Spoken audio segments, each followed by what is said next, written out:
How do you find the right price for your service? Take a cup of coffee and we talk about it. The first question we have is, why is price or finding a price so hard? Normally, when we as independent professionals talk to our customer, it's like a barter situation. You have the normal situation, your customer do have a problem, and you as an independent professional, you have the solution.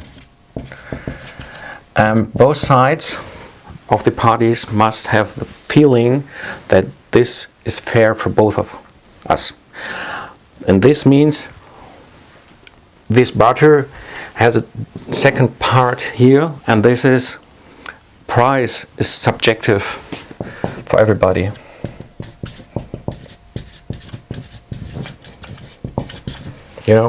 For example, I had written a book about productizing a professional service. The value of the book isn't the price at the end. It depends on the situation of the buyer, of the person who read this book. So for everybody, and especially for our customer, a price is a very subjective thing, and we must remember and recognize this. And the second topic, why is price so hard, is we are independent professionals. This means that we aren't a stack of screws somewhere sitting in a company.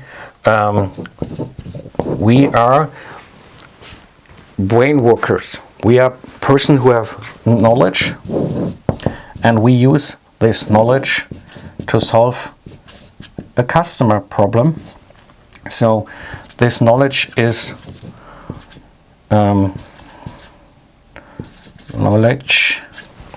the main work. The brain is our main tool we use. So this is very different for customers to define, is this value the price? So how can we as independent professionals find the right price? How to find the right price? Normally, as independent professionals, we are solving B2B problems. This means normally our customer have a problem according to time, or a problem according to money, which means get more money or don't spend so much as a company. Or the third one is they do have risks which they want to lower, or normally they think about growth. These are typically the 4 different areas where we are working on problems for our customer. And what we can use here is a value-based price. Value-based price means you have on one side the customer, and on the other side you as an independent professional. So what they see is it is an investment from their point of view when they want to solve the problem, but there is a value contribution.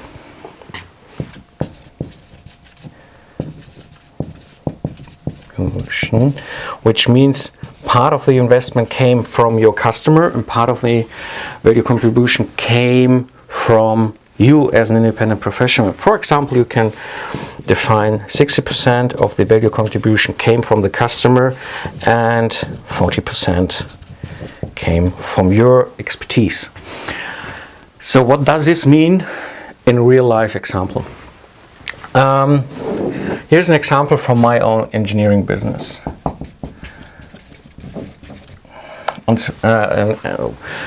In my engineering business, I had a productized service, which is we wrote a technical specification in 2 weeks. So how do I calculate the price? Example, specification.